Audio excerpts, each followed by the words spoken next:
My sister asked me to babysit during her wedding. Then the photos showed children everywhere, and one family portrait without me.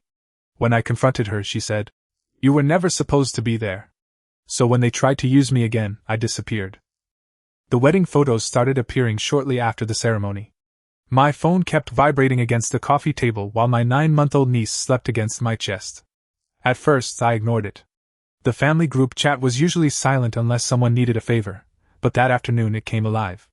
Every few minutes, another photograph or video appeared. Eventually, I picked up my phone. The first picture showed my sister, Tessa, standing beneath an arch covered in white flowers. My father had one arm around her. My mother stood beside him, smiling proudly. My older brother, Gavin, was there with his wife, Grace. Tessa's new husband, Mason, stood on her other side. Everyone looked happy. My mother's caption read, "Our whole family together." I stared at those words. Then I looked down at Lily, Tessa's daughter, sleeping in my arms. I was supposed to be part of that family. Instead, I was sitting alone in my apartment, wearing an old shirt and holding my niece while the dark gray suit I had bought for the wedding hung untouched in my bedroom. I told myself not to open the next picture. I opened it anyway. There were children near the aisle. A little boy stood beside Mason's parents. 2 girls held baskets filled with flower petals. A toddler sat on someone's lap in the second row. Tessa had told me the wedding was child-free. That was supposedly why Lily couldn't attend. It was also why Tessa claimed I needed to stay home with her.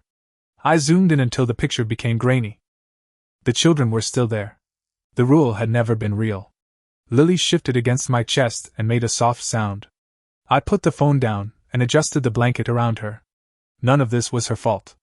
I loved my niece. But as I sat there looking at the family picture, I finally understood why Tessa had chosen me to babysit. It solved 2 problems for her. She got someone dependable to watch Lily.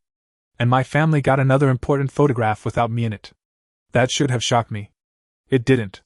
My parents had spent most of my life teaching me where I belong. They had always been clear about the family they wanted. 1 son. 1 daughter. Gavin was born first. Tessa came a few years later. According to my parents, that completed everything. Then I was born. My mother, Audrey, called me an unexpected surprise whenever she told the story in public. My father, Victor, used a less flattering word when he thought I couldn't hear him. Mistake. I first heard him say it when I was around 8. My parents were arguing in the kitchen after they believed I had gone to bed. "We had everything settled," my father said. Then the mistake came along.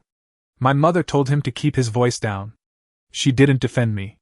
I stood in the hallway for several seconds, waiting for her to correct him. When she didn't, I quietly returned to my room. The next morning, nobody mentioned the conversation. Neither did I.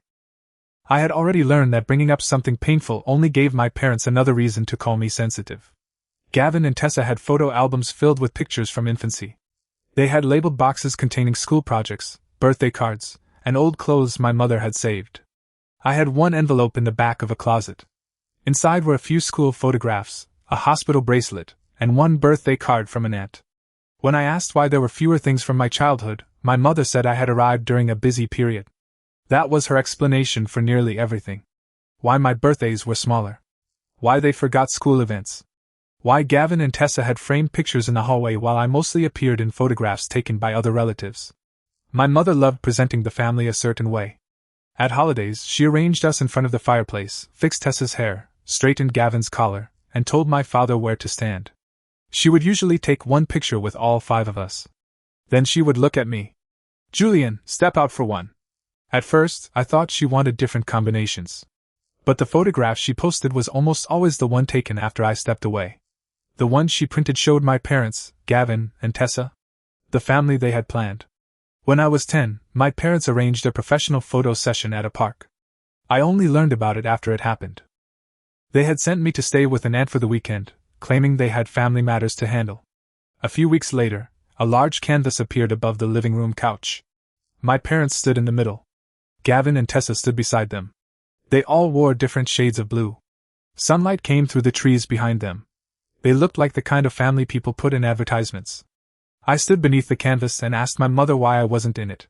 She didn't look away from the television. "You weren't there that weekend. Why didn't we take another one?" "Because that one came out nicely. I could have been in it." She finally turned toward me. Julian, not everything needs to become an issue. I was 10. I hadn't known wanting to appear in my own family's portrait was creating an issue. The rules inside the house were different for me too. Gavin could make a mistake and explain himself. Tessa could break a rule and receive a warning. I was expected to obey immediately. When Tessa stole money from my mother's purse as a teenager, she lost her phone for a week. When I left my bedroom after bedtime because I was thirsty, my father punished me physically and told me I needed to learn respect. The next morning, my mother said I shouldn't have tested his patience. After that, I stopped expecting fairness. The only reason I remained emotionally attached to the family was because Gavin and Tessa had once been kind to me. Gavin taught me how to ride a bicycle.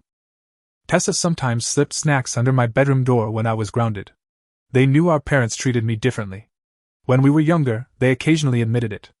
As they grew older, they learned that defending me created problems for them. Silence was easier. I told myself their silence didn't mean they agreed with our parents. For years, I needed to believe that. Then Gavin got married. I was 16. He had been with Grace for several years, and I liked her. She spoke to me as though my answers mattered. Whenever she visited, she asked about school and actually listened. I assumed I would attend their wedding. Gavin talked about it around me constantly. He complained about flower prices, asked what songs I thought people would dance to, and joked that I needed lessons because I moved like a folding chair. 3 weeks before the ceremony, my mother told me I would be staying home. She was arranging place cards at the dining table while I ate breakfast. "The wedding is child-free," she said.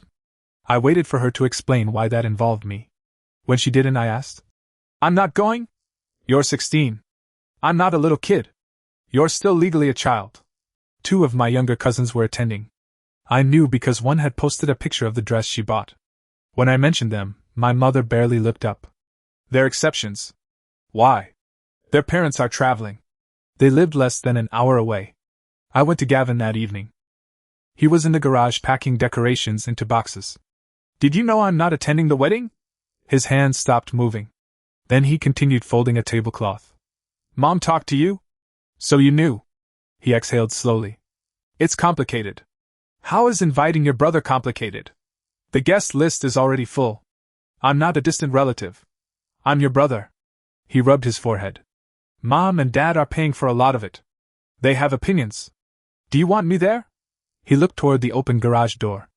"Of course I do." "Then tell them. Julian, I'm getting married in 3 weeks. I don't want another argument." I stood there waiting for him to say something else. He didn't.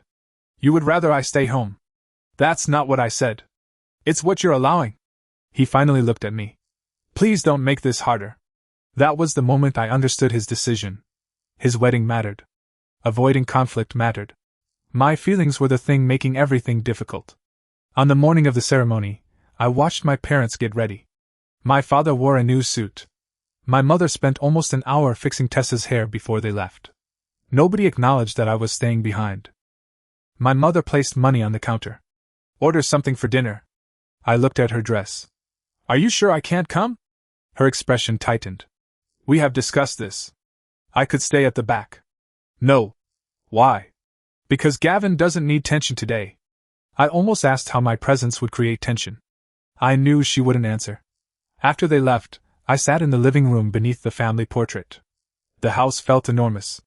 I ordered food I barely touched and kept my phone close, thinking Gavin might call and say he had changed his mind. He never did. The next morning, everyone gathered around the dining table to look at photographs. There were teenagers in them. Children too. The wedding had not been child-free. The rule had only applied to me. Gavin avoided my eyes. Tessa showed me videos from the reception as though nothing strange had happened. I didn't confront anyone. I told myself Gavin had been under pressure. I told myself Tessa would be different. 5 years passed. By then I had moved into my own apartment and had a steady remote job. The exact work isn't important. It paid my bills and allowed me to be independent. My family treated working from home as though it meant I was permanently available. My mother called during the day and asked me to pick things up. My father expected help whenever something needed moving. After Tessa had Lily, I became the person she contacted whenever her plans changed. Could I watch Lily for an hour? Could I collect diapers? Could I stay with her during an appointment? Most of the time, I agreed. I loved Lily. She had a habit of wrapping her small hand around my finger whenever I held her. When she became fussy, I could usually calm her by walking slowly around the room and humming. I enjoyed being her uncle. I also liked being needed. At the time, I didn't understand that usefulness had become a substitute for belonging. When Tessa and Mason announced their wedding date, I was genuinely excited. They were already raising Lily together, but they wanted a formal ceremony and reception. During a family dinner, Tessa showed us pictures of the venue. It was a renovated event space outside town, with wooden beams and tall windows. "We're keeping it intimate," she said. "Only people we really want around us." I assumed her brother counted. A month before the wedding, I bought a dark gray suit. It cost more than I usually spent on clothing, but I wanted to look like I belonged beside everyone else. I also ordered a wooden keepsake box with Tessa and Mason's wedding date engraved on the lid. Inside, I placed photographs of them with Lily and a handwritten note. I told them I was proud of the family they were building. I wrote that I hoped their marriage would give Lily a safe and loving home. That sentence took longer to finish than the rest. Tessa still hadn't sent me an invitation, but I convinced myself immediate family members didn't need one. Then, 2 weeks before the wedding, she sent me a message. "Can you keep Lily on the wedding day?" I assumed she meant while she was getting ready. I replied, "Of course.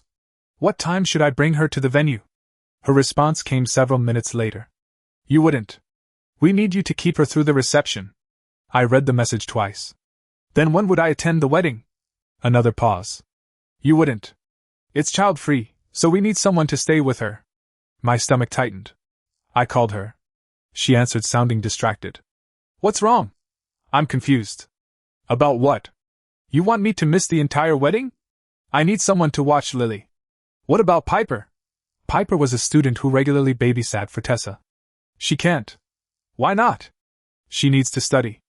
That didn't make sense.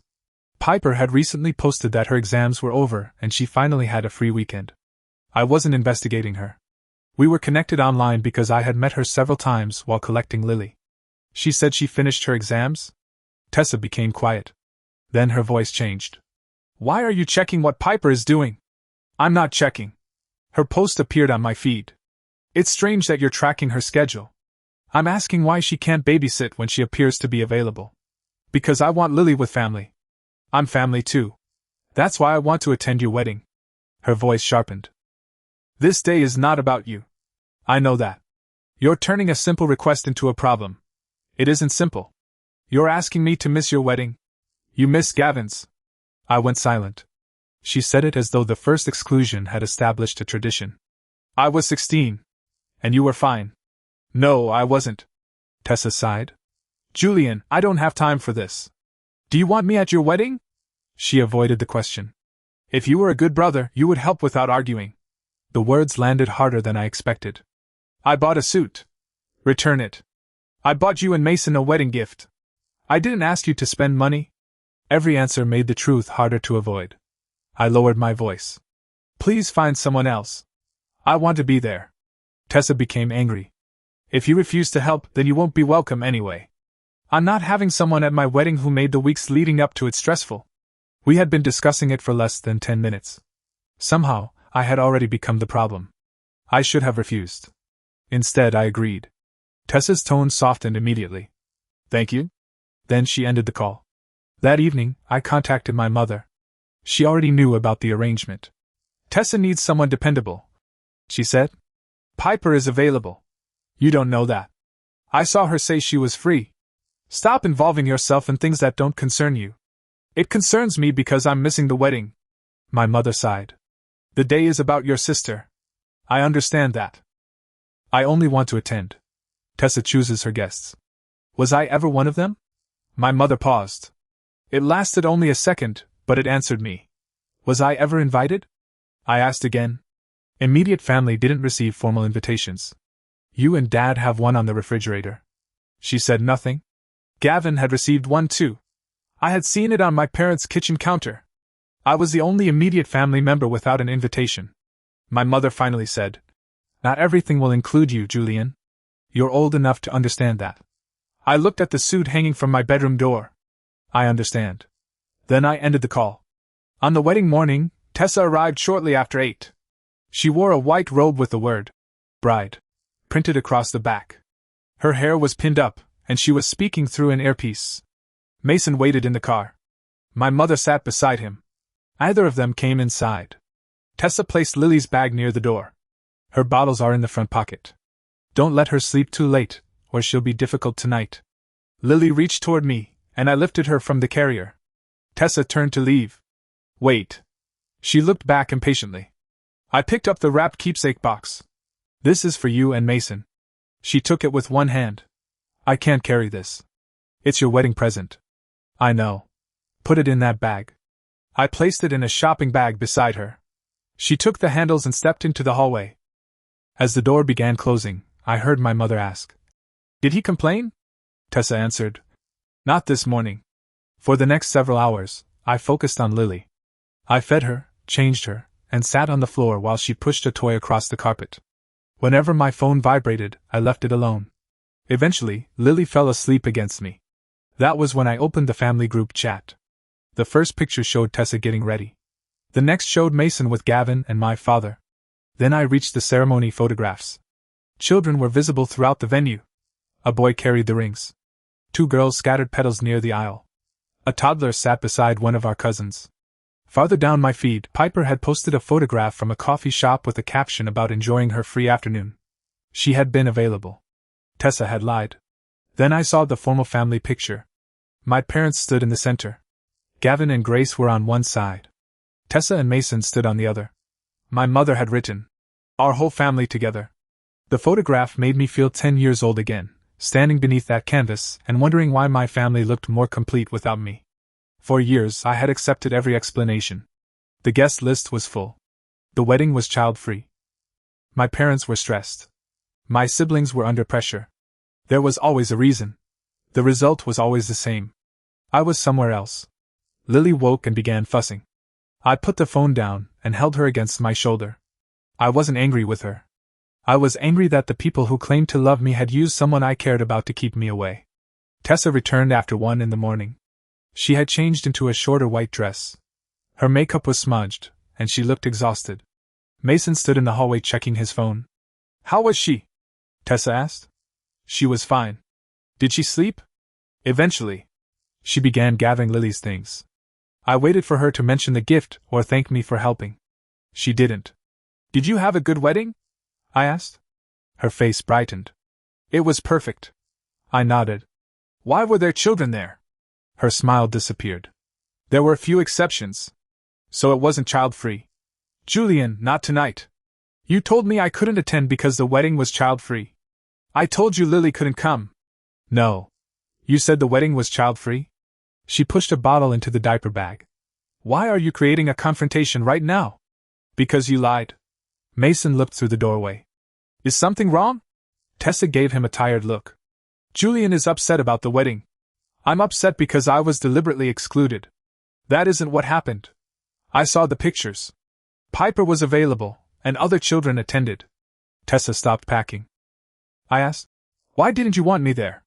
She looked toward Mason before answering. "You would have been uncomfortable. That wasn't your decision to make. You don't enjoy events like that. I bought a suit because I wanted to be there. You would have sat somewhere looking miserable, and Mom would have worried about you all night." I stared at her. "So this was Mom's idea?" "That's not what I said. She didn't want me in the pictures." "Stop twisting everything. She has been removing me from family photographs my entire life." Mason shifted uncomfortably. "Tessa, maybe we should leave." I kept my eyes on my sister. "Tell me the truth. Was I ever supposed to attend?" For a moment, she said nothing. Then exhaustion turned into anger. "You were never supposed to be there." The room became completely still. Even Mason looked at her. Tessa continued before she could reconsider. "Mom said you would make things awkward. You always look uncomfortable in pictures, and I needed someone trustworthy with Lily." It made sense. It made sense. Keeping her brother away from the wedding and using him as childcare had made sense to her. "Did Gavin know?" I asked. "What does Gavin have to do with this? Did everyone know? It wasn't some conspiracy." "You discussed it with Mom. She helped me plan the wedding." "And Dad?" "He didn't care." That answer hurt because I believed it. My father hadn't fought to exclude me. My presence simply mattered too little for him to have an opinion. Mason stepped closer to Tessa. "We're tired. We can talk another day." There would never be another day. My family always delayed difficult conversations until enough time had passed that bringing them up became another offense. I looked at Lily in Tessa's arms. She was watching me with sleepy eyes. Take her home. Tessa shook her head. You need to grow up. Then she walked out. Mason followed without saying anything. The next morning, I muted the family group chat. Nobody noticed. 3 days later, Tessa messaged me. Can you watch Lily Saturday from 2 until 8? There was no greeting or acknowledgement of what had happened. I replied. No. She answered immediately.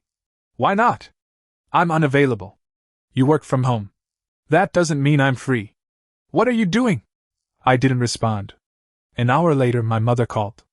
Why are you punishing your sister? I told her I wasn't available. She says you're still angry about the wedding. I am. It was her day. I know. Then stop making it about yourself. They had excluded me, lied to me, and used me for childcare. My reaction was still the selfish part. I'm not babysitting anymore, I said. My mother's voice hardened. That child loves you. I love her too. Then act like it. I'm her uncle, not her third parent. You have always been difficult about helping family.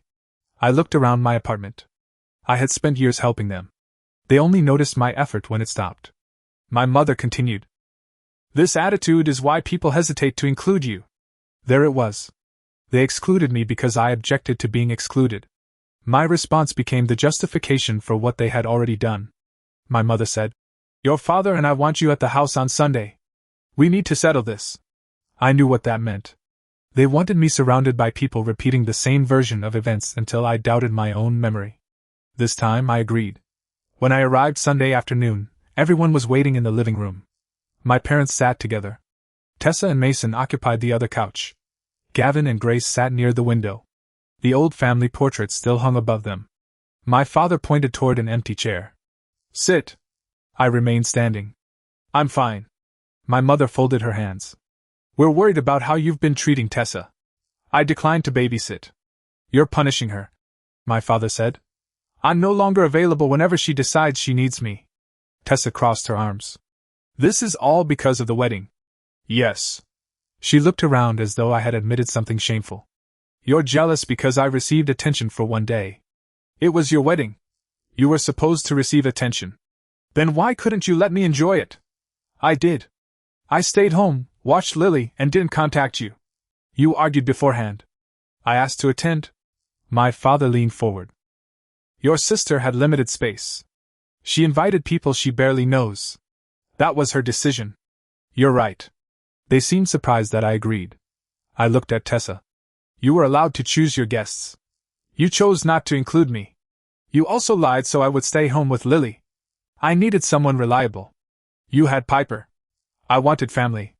I'm family when you need childcare, but not when you take photographs. Her expression tightened. That isn't fair. I glanced at the portrait above the couch. It has been fair to all of you for years. My mother followed my gaze. Oh, not that picture again.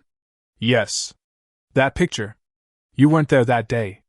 You arranged the photo session while I was staying with our aunt. We did not send you away for that. You knew I wouldn't be there. My father stood. You are not going to rewrite your childhood because you're upset about a wedding. I don't need to rewrite it. I turned toward Gavin. Was your wedding actually child-free? He looked down. Julian. Yes or no? Grace looked at him. Gavin rubbed his hands together. No. Did you know Mom and Dad were keeping me home? Yes. Did you agree? He took a breath. They were helping pay for the wedding. Every conversation became a fight. I didn't want more stress. I was 16. I know. You could have said you wanted your brother there. I should have. My mother interrupted. Gavin was under enormous pressure. I looked at her. You pressured him to exclude me. We were trying to keep the day peaceful. How would my presence have ruined the peace? Nobody answered. Grace spoke quietly. I didn't know Julian had been excluded. Everyone turned toward her. Gavin looked uncomfortable. Grace continued. You told me he was sick. I looked at Gavin. He closed his eyes briefly. I did. You lied to your wife? He nodded. My parents said it would be easier if we gave you a reason. Grace stared at him. You were an adult. I know. My mother said. This is exactly what we wanted to avoid. Old issues being dragged into marriages. Their lie was now my fault because the truth made people uncomfortable. I turned to Tessa. Did Mom tell you not to invite me? Tessa glanced at our mother. Audrey answered for her. I gave your sister advice. What advice? That you often seem uncomfortable at large events. I attend events without problems. You stand at the edge and look miserable in photographs. Maybe because you spent my childhood telling me to move out of them. That is ridiculous. My father snapped. I looked at him. Did you care whether I attended Tessa's wedding? He hesitated. I left the guest list to your sister. That wasn't my question. I had more important things to worry about. The answer confirmed what Tessa had told me. My sister had excluded me. My mother encouraged it. My brother had done the same years earlier. My father didn't care enough to object. Tessa stood. You're enjoying this. Enjoying what? Making everyone fight. I didn't create any of this. You could have let it go. I have been letting things go my entire life. My father pointed at me. You were given a home, food, clothes, and an education. We sacrificed for you. You were my parents. Those things were your responsibility. His face changed. You ungrateful. He stopped himself. I knew the rest. I reached into my pocket and placed the key to their house on the coffee table. My mother stared at it. What is that supposed to mean? I'm moving away. The room became quiet. My promotion had been confirmed earlier that week. The raise gave me enough money to start over somewhere my family couldn't reach without planning. My mother blinked. You didn't tell us. You didn't ask about my job. Where are you going? I haven't chosen the final place yet, but I'm leaving. My father gave a dismissive laugh. You think a promotion makes you better than us? No. It gives me the ability to choose what happens next. Tessa stepped toward me. What about Lily? What about her? She loves you. I love her too. So you're abandoning her because you're angry with me? The accusation hit exactly where she intended it to. I forced myself to remain calm. Lily has 2 parents, grandparents, and a babysitter. I am not abandoning her because I stopped being available whenever you demand it. You know she's attached to you. And you know I'm attached to her.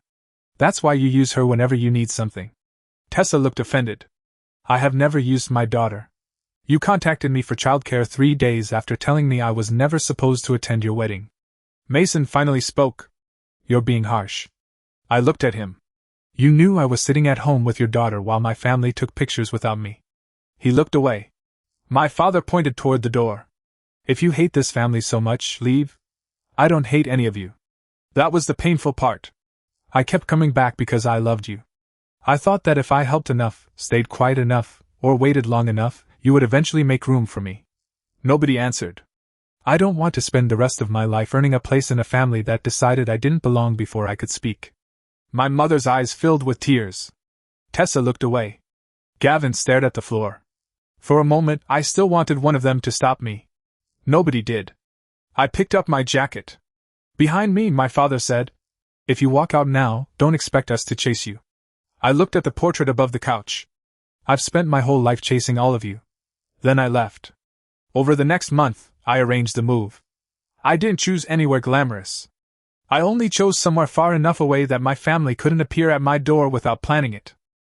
Because my work was remote, I didn't need to tell them where I was going. Ryan, one of the few people from work I trusted, helped me pack. He noticed the suit hanging in the back of my closet. Wasn't that for your sister's wedding? I nodded. I didn't go. I thought you said you were babysitting. I was. During the wedding? Yes. Because she didn't invite you? She said it was child-free? Ryan waited. It wasn't, I said.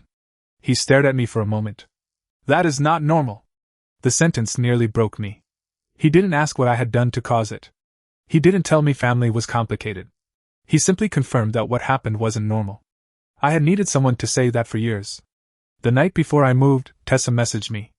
Need you to take Lily tomorrow from noon until 6. She didn't ask whether I was free. She wrote it as though our confrontation had never happened. I didn't respond. A few minutes later, another message appeared. I'll drop her off before noon. For most of my life, my silence had eventually turned into compliance. Tessa assumed this time would be no different. I placed my phone face down and continued packing. The next morning, Ryan helped me load the last boxes. By 10, the apartment was empty. I left the key for my landlord and started driving. Around noon, my phone rang. Tessa. I ignored it. She called again. Then my mother called. Messages began arriving. Where are you? Your apartment is empty. Why didn't you answer? Tessa is outside with Lily. I pulled into a gas station and read them. The first reason anyone noticed I had left was because Tessa needed childcare. I sent one message. I moved. Tessa called immediately. This time I answered. What do you mean you moved? She demanded. I told everyone I was leaving.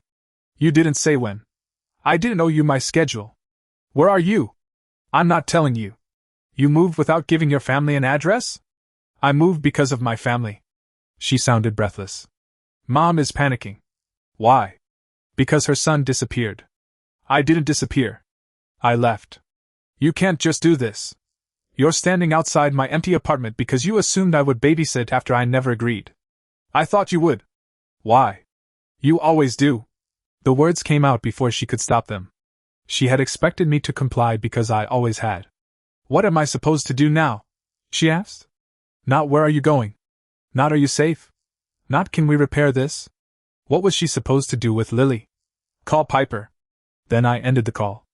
I blocked Tessa. Then my parents. I left Gavin unblocked for another hour. He sent one message.